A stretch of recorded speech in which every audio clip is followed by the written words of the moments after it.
This is the Round 2 podcast with Galen Parker and Stephanie Nicole, where we talk to big thinkers, big dreamers, and big idea havers. Quitting and failing are not the same thing, and we're going to show you why.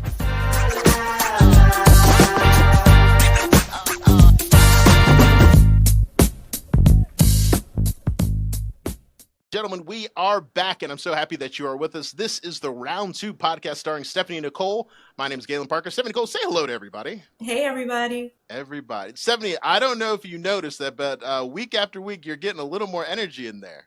Oh. I feel like I'm wearing off on you. I like it. When we first started, she was like, hey, everybody. And I was like, who is this? I know Stephanie. I was like, this ain't Stephanie. So she's getting in there. We got the camera set up. Ladies and gentlemen, you know how it goes when we have a guest, especially a guest of this magnitude, the man, the myth, the legend himself. Mike Green is in the building. And for us to break the ice, for you guys to break the ice, I want you as the viewer, you as the listener to kind of get in on this. And we're going to play a game called Good Idea, Bad Idea. So the purpose of this game, here are the rules of Good Idea, Bad Idea. I'm going to read to you a description of a business, of an entity that might be successful and might not be successful. And after I read these hard crafted summaries that I wrote myself, so I want y'all to know, I want y'all in the comments talking about who wrote this. I wrote this. I got my penmanship game up. I don't need no ghostwriter. Shout out to Drake. I wrote these bars. And then our guests, Stephanie and Mike, they're going to guess which companies I am referring to. And then at the end of the day, we're going to see which companies are good ideas and which companies turned out to be bad ideas. So we're guessing good ideas. We're guessing the company, or you're going to be guessing the company based on the description of the company that I wrote. Are you guys ready? I guess so. Yeah. Y'all locked in. Let's do it. All right, we got thinking caps on. This company started by making something you would find on a bush, but these weren't for the picking and eating. Later, they became a pioneer in a bygone era of communication where physical buttons and tiny keyboards reigned supreme. Now they've traded in the orchard for a different kind of security, focusing on protecting things far more valuable than fruit. Do you know which company this is? Let me know if you need me to read the description again. No clue, but I'm gonna guess Apple. I was going to go Apple too. Okay. No clue. I'm going to give you the bonus hint. You guys ready for this bonus hint? Yes. They might not be the first company you think of when it comes to cybersecurity, but their name is a real thorn in the side of hackers. You are hilarious. Ladies and gentlemen, Mike, you still locked in with Apple? Apple is definitely wrong, but I don't know what else to say.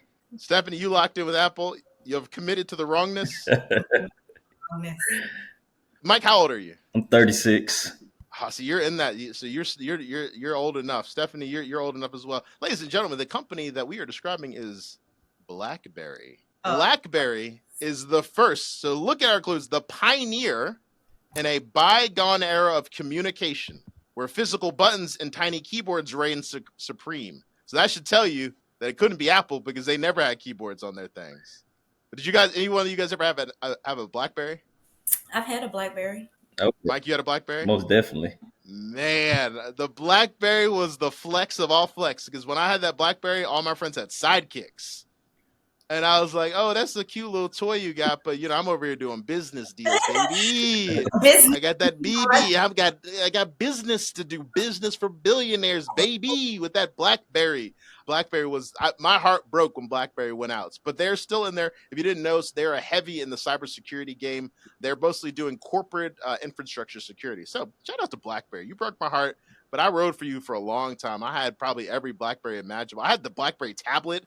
I had the touch. I had the 700. I came through that big body 700. I was like, ladies, let me get your information here. Let me click these buttons. All right. You ready for the second one? Ready. Stephanie, I know Stephanie knows this one.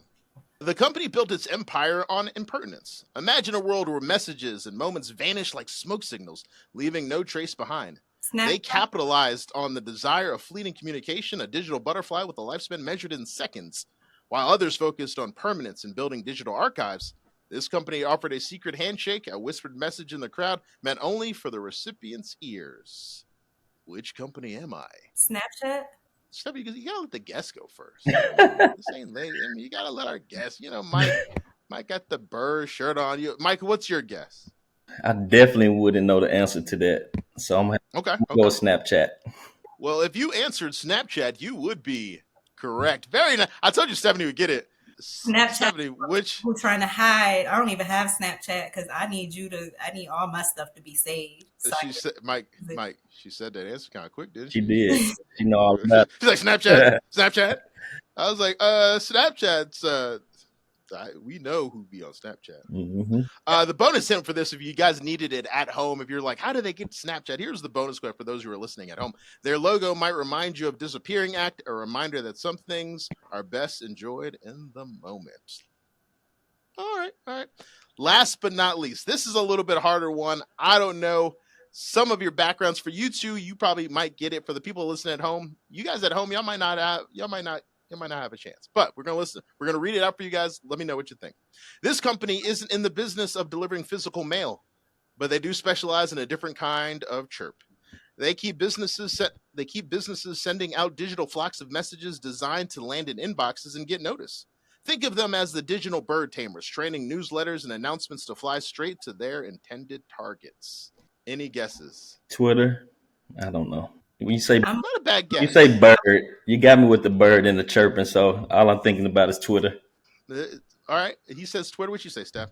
So think about it. It says this company isn't in the business of delivering physical mail, but they do specialize in a different kind of chirp. So they don't deliver physical. So you know it's something in mail. Maybe like Google. I don't know. Okay. All right. Close. Bonus, their name might be a playful combination of two words, hinting at the playful and creative side of digital communication. This was a tough one. Mm-hmm. Because I was looking at profitable businesses. This company is MailChimp. Did anyone of you guys ever use MailChimp? Yep. Yeah. MailChimp. This is the one. I looked them up talking about like profitable companies. I don't use. Do I use? No, I do use MailChimp. I stopped using Constant Contact. Have you guys ever used Constant Contact? It wanted too much greenbacks off me, baby. So I had to switch over to MailChimp. Ladies and gentlemen, this is good idea, bad idea. So if you had to guess which one of these companies is the good idea, the bad idea, which one would you say was a good idea or a bad idea? MailChimp is a good idea. Snapchat is a good idea. Okay. You think BlackBerry is a bad idea? They near business. We didn't even remember their name. Yeah, that's what I was thinking. It's tough. So for me, how does Snapchat make money? That's my only concern. They're paying people to get on Snapchat, so they got to be making money some type of way. But I had to guess how they're making money. It's ad placement because that's how everybody's making money. Yeah, that was my only guess, and I'm like, it's kind of hard to be like taken seriously as a company when like your whole purpose was for people to send flickeronis to people. Flickeronis to the tenderoni. So I don't know if that's I don't know, maybe that's your business plan. But ladies and gentlemen, that was good idea, bad idea. And if you have not done so yet, do yourself a favor. We're pointing down at the screen for a reason. Smash that like and follow button so that you can stay up to date with next guests that are coming up. But this is the Round 2 podcast where we talk to people who are got big idea havers, big business builders, people who are doing big things. And so it would make the greatest of sense for us to have our guest today, Mr. Michael Green. Ladies and gentlemen, give him a round of applause. So Michael Green was introduced to me by Stephanie. I saw her putting all these things to post, and you guys all follow her. Stephanie's got 115,000 followers at this point. We all saw billions. We saw billions everywhere. Yeah. And I'm like, who is this? So she started telling, she's like, I'm going to speak at an event in Dallas. And I think we talked about it in our third episode. I'm going to speak at an event at Dallas. It's like all the people who you need to meet are going to be there. And my brain thinks in a very linear fashion. If I see a big event, I want to know who's putting on the big event. And so she said, well, this is the gentleman. So I said, this is the guy we got to have on our show. So Mike, give the people a little rundown as to who you bees. Hey, thank you for having me, Galen. Thank you for introducing me, Stephanie, to Galen. I appreciate the opportunity. I'm Mike Green, originally from Jackson, Mississippi. I reside in Dallas, Texas now, kind of on the outskirts, like Frisco, Texas, really. But that's me, 36-year-old entrepreneur, business owner. That's me. Yeah, what kind of businesses do you own? Like, what is your day-to-day like? My day-to-day is just operations. So I own a healthcare agency by the name of Heart to Heart Healthcare. That's my biggest passion. Medicine is my biggest passion. My family is all have a medical background, so that's my big thing. I also have a car rental business, operations day to day. Also do business consulting and credit repair. So day-to-day operations. Also have a marketing company as well, day-to-day operations. So that's what I do all day, every day. That's my day-to-day. All right. I love it. I will say, I put out to the audience that Mike can build you a sales funnel. He can put in automations and things of that nature. So what do you consider that business under what category? That's my marketing company, Manifest Mind Media. That's my marketing company. We do everything from funnel building to websites to running ads to pretty much everything you see in a digital space. I love it. That I love that because 70, I don't know if you remember this, like 8 months ago, you asked me, you said, Galen, do you know about building funnels? Not only did I not know about building funnels, I didn't even know exactly what you were referring to. Now the fact that we fast forward, we got someone on the show, he's like, oh, I know about building funnels. I build them and I help people develop their business. I love to see the growth. So you've listed four of it. When you do the car, is that through Toro? Or is that through something else? So I leverage all platforms from Tiro to Uber to Lyft to my own private company as well. So we don't leave no money on the table. You got to get it all. So leverage every platform, have a model for each one, and there you go. I hope you guys are listening to what he just said, because that's going to be the clip, and I'm going to run that thing down y'all's throats if y'all listen in. We don't leave no money on the table. None. We leverage every platform, and I loved it. So, Mike, before we talk, we've got some questions, and we peppered you with a little bit. But before we go into, you have obviously got 4 successful businesses. I want you to dig back in your mind. What's the business that didn't work? There's something in your past that you were like, I wish it did work, but maybe it was the time, the circumstances, or the funds that just did not take off that you thought it was. The business that did not work. The business that did not work. So I don't want to sound cliche, but I've had mentor and blueprints to every business that I've done. So I've kind of had that successful path, and I wouldn't say they didn't work. Of course, each business journey has its own obstacles and things that you got to get over. But with the right blueprint and the successful map, I've been able to kind of leverage all those business and scale all those businesses up. So See, the difference is you never gave up. There probably was a moment where you could have stopped or could have failed or could have not continued, but you was like, nah, I got the blueprint. I got the juice. I know what I'm doing. I'm going to continue to do that. Have you been in that moment? Oh, absolutely. That's a moment that every entrepreneur should have and would have. So you definitely going to go into those battles with yourself, want to give up, want to stop. But when you see that the blueprint is there, it's in front of your face, your mentor is successful, there's no difference between you and your mentor. So I love that. And we've had some episodes where we talk about like what are some things that successful entrepreneurs should do, and Mike is basically just like hitting all of them, because we've had where it's like align yourself with a mentor, make sure you have a business plan, make sure you have a blueprint. Well, ladies and gentlemen, you're seeing the benefits of that, because he's right. If your mentor is successful and they're trying to give you the game, then I be humble and take those lessons. I still take those. If anybody's successful, and hey, listen, if you're listening to the show and you are successful and you want to give me some game, hit me in these DMs. I'm taking it. I love it. So Stephanie, run some questions. Let's get some questions that we've got for Mike for the audience. What advice would you give somebody that is passionate about starting a business but is completely new in whatever field they're trying to start a business in? Okay, completely new advice. First, you got to change your surroundings, kind of audit your circle, know who's in your circle, make sure they are putting in deposits, not withdrawals. So I love that. you want some people around you that's going to deposit every single day. And the people that's withdrawing, you want to kind of take that away. So first thing, you got to audit your circle. Second thing, you got to kind of lay down your fundamentals, your foundation. And that foundation is going to be your finances. You got to have your money right. You got to have money to pay your mentor. You got to have money to scale. You got to have money to grow. And in that case, money to me was credit. I got my credit right, leveraged the bank's money, and then just took off from there. So auditing your circle and laying down a foundation is the key steps to success. If you guys did not write that down, just log off right now, because y'all ain't keeping up right now. If y'all did not write down what you, because this is the first time we've had someone say audit. 70, you correct me wrong. I don't think anyone ever said audit their circle. Nobody said that, and that's a gem right there. That is a gem, because I see so many people. They're like, "Oh, we gonna get together and we gonna build something." Everybody in your circle ain't built for building.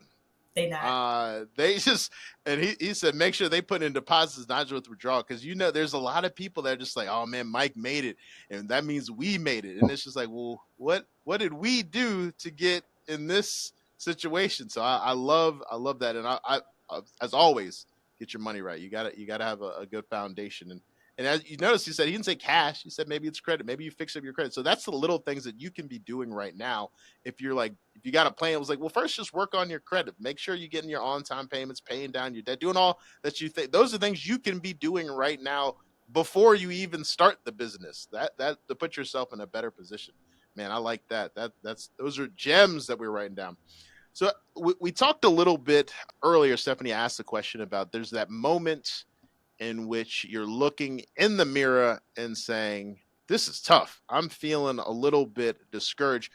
Or you're just saying, man, maybe it's just a little bit bigger than you thought it was. You're still going to go for it. What did you do to just overcome, to push back? What advice can you give people to say, like, hey, if you're feeling discouraged, here's what you should be doing to push over that little hump, that little resistance? So discouraged to me is just like a buffer, it's kind of like a little thing that's going to kind of get in your way here and there. It's kind of like an old Nintendo cartridge, but you still got to blow it out to reset it. And sometimes you just got to reset. Discouraged, you just need a little reset, clean the CD off, put it back in and see if it's going to play. So hit the reset button, do things that you like to do, take your mind off business for a little bit, and just reset and reevaluate, and then just keep going forward. No, I like that. Very good. So what if somebody felt like they didn't have enough money, their credit was not in a place where, they can get any type of funding, but they still wanted to start down on an entrepreneurial journey? What type of advice would you give them? My advice would be, make sure that you're a humble servant. Be around people that you can serve. Be around somebody that you look up to, that you can serve, that you can kind of be a benefit to.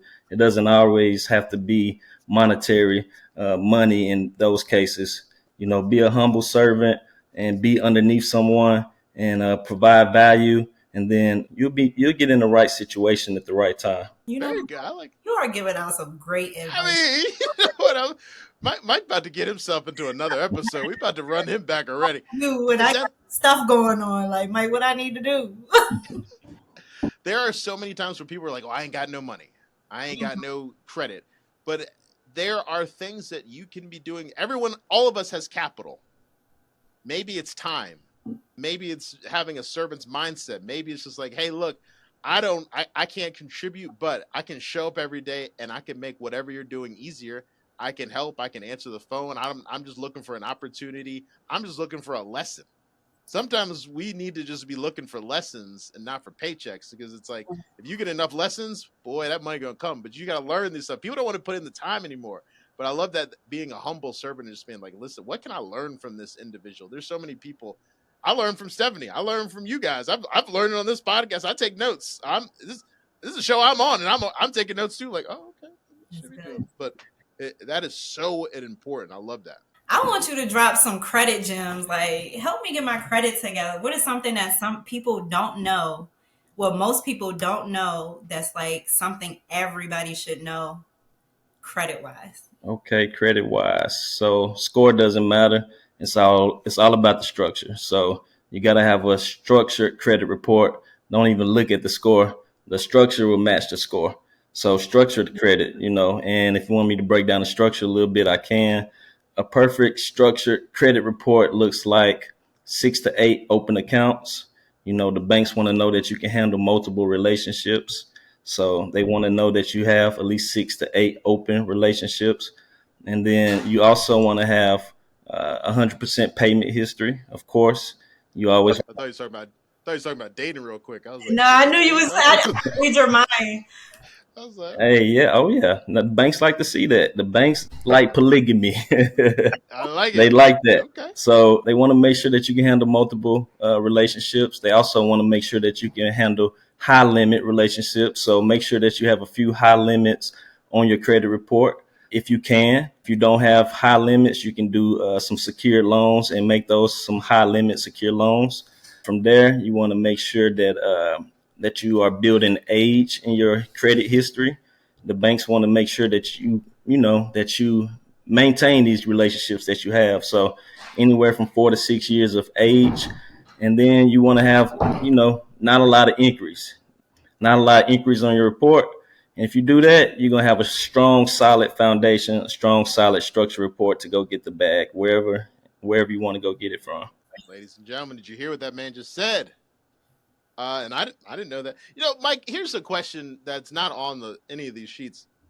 Every now and again, they'll say Capital One. They send me an inquiry. They say, Galen, please verify your income. And I just give them and they don't check it. They don't second guess it. They don't do it. Yeah. And I just give them the number. And then it seems like the next month they're like, you've been approved for this. Is that what they're doing just to see if you can handle more money? Why are they doing that? Well, that's just called stated income. They're just trying to verify.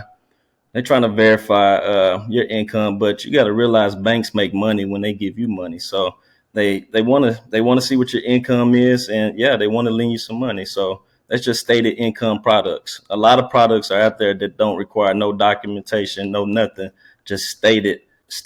So long as you can state it, then you're good to go. I was at an event 3 years ago, and I was telling people about that. And this was a group that, they're at the beginning of their financial journey. They've had some hardships. And I was telling them, I was like, the bank, if they feel like they can trust you, they don't ask a lot of people for any of it. They didn't ask me for no proof. And they were like, you making this up. And I'm like, trust me, I will show you the email where it was a 2-question response where I was like, do.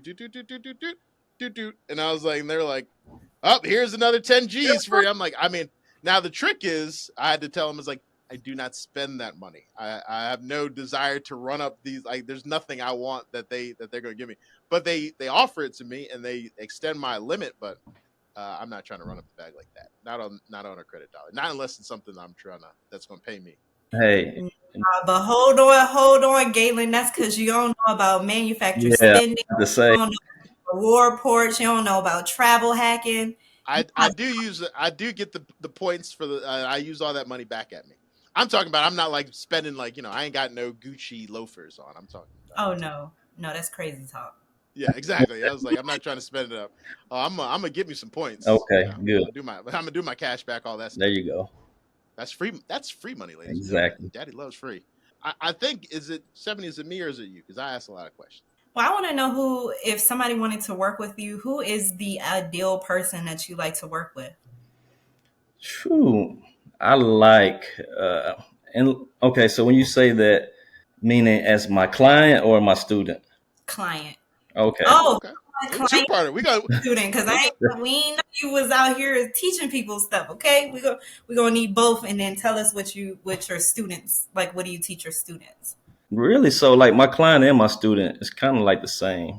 Somebody that takes heed to word, take heed to wisdom, take instruction, and just kind of to go with speed. If I say, hey, do this, let's do it. Let's get it done. Let's not hesitate. Success loves speed, of course. So let's get it done. And I kind of like my clients like that and my students like that. So that's my ideal situation. Just somebody that listens, somebody that doesn't hesitate. And that's pretty much it. Success loves what, Mike? Success loves speed. Hurry up. You better talk to him. What are you saying, Steph? And then when it comes to your students, what are you mentoring them with? What are you taking them A to Z with? What are you teaching? So right now I got 2 one-on-one students. I'm teaching them credit, funding, how to start your own credit repair business, how to read a credit report, how to fund your clients' personal and business. So I'm teaching him that. I got 2 students. We go in 5 weeks. We do about 3-4 hours on a Zoom each time we go. So it's pretty heavy. And then sometimes I just have students just teaching them on life, I just mentor, I'm a big brother to a lot of people. So I mentor a lot of people just on life and, how to think, how to change your mindset, kind of things we kind of touched on, just giving people life notes. So I got a lot of quote unquote students out there, but those people, bring a lot of joy to me as well. They're very beneficial to me as well, too. So don't ever think that you're not beneficial to someone just because they on another tier than you, because you always are an asset to someone, no matter what it is. Facts. So, Mike, and I feel like I'm in the same boat. Do you find that nowadays it seems like people need more work with mindset than ever before? Yeah, because there's a lot of garbage out there right now, and a lot of people are consuming that garbage. So their mindset is already screwed up. So it is. We do need a lot of mindset going on right now, kind of changing the algorithm to how we think and how we do things. So yeah, mindset is very important. Yeah, I've seen that more in the past 10 years. We talked about before. I used to volunteer at like a correctional facility for young men. And I was just like, every year it just seems like, man, people, we need more and more individuals like yourself being like, all right, sitting people down and just trying to give them some advice, life advice. Now, we ain't even talking about credit or business building or structure fight. Like, we're just talking about like, here's life. Mhm. This is how life works. This is the algorithm called life. That's the biggest algorithm that you're going to really observe. But I do have one of my last questions here because this has been rich with information. And ladies and gentlemen, I hope you've been paying close attention to what's being said. But when it comes to entrepreneurship, we've all felt it. What are some of the surprises that you've probably uncovered in your journey, the good and the bad? Because there's been something that I know for me, there's certain things I've been like, oh, I didn't know that would happen. What are some surprises that you can help prepare people for, and how did you overcome? Some of the surprises and some of the good surprises were just how the community embraces you, how your network embraces you, how everybody I talk to are not people that I've known for more than 5 or 6 years every single day. So those people that I knew 10, 15 years ago, I may talk to them once a month or so, but it's really my making money network that I talk to every single day. So They didn't pass that audit. right. So that kind of surprised me, just building that network of people and friends and relationships. And that's how we are here together now. So just built our relationship. So I think that was a positive surprise. And negative surprise, I ain't got nothing really negative to say, really. So I don't know. It's been good. The journey's been great. That's right, and that's a good thing, right? We ain't got, you don't always have to have something negative. What are you saying, Steph? Oh, and I was just saying yes, but I did want you to kind of go over the event that you have coming up in Dallas. Like what is that event about and what made you put it together? So this event in Dallas is June 22nd.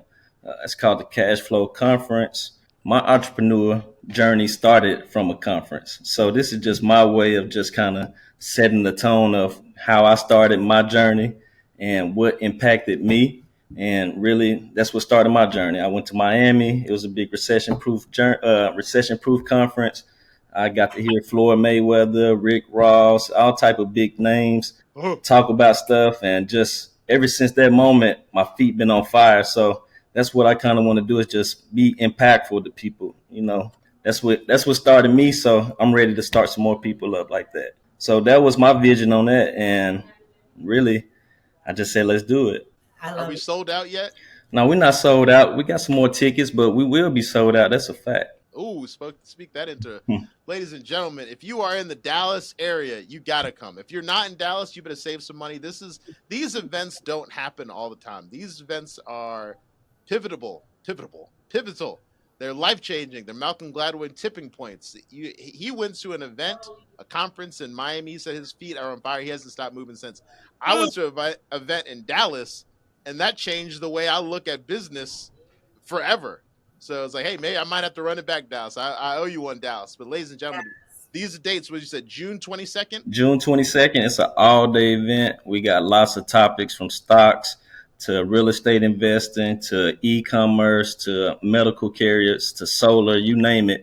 We got all my friends coming in town, giving their cash flow secrets on how they're successful in their niche, and just really giving you actionable steps on how you can become successful. So, yeah, June 22nd, all day event. What's the venue? The venue is, how can I say it? The name of the venue is the Drawing Board. That's the name of the venue. It's located in Richardson, Texas, right outside of Dallas. It's kind of like an open workspace venue, but they do like weddings and concerts and conferences on the weekend. So I love it. yeah, and putting this event together has been, that's a whole nother conversation for a whole nother day, because I didn't know what I was getting myself into. So I'm learning this too. So it's fun. I've been there. I've been at events. I've been behind the events. I've been the moderator events, and you're just like, All right. What's the next thing? But I can trust by looking at the individual that you guys have lined up. This is going to be big. This is going to be well run, ladies and gentlemen. Tap in. We implore you. I don't know if it's going to be streamed online, but if not, you need to get there. Get into the building. Shake hands with the people. Sit down. If you sit next to someone you don't know, make sure you introduce yourself to the guy right next to you because that might be your business partner 6 months from now. So make sure you spread out. Bring business cards, but I beg you, if you're going, bring a notepad and paper so you can write down these gems so that you can bring them back to your community and so that you can share them with everyone else. Ladies and gentlemen, this is Mike Green. He has been so gracious to spend this time with us. I hope you guys wrote down everything you can. As always, this is the Round 2 podcast starring Stephanie Cole and Galen Parker. We are here to help you, but we can't help you if you can't help yourself. Ladies and gentlemen, have a great one. Thank you. Thank you.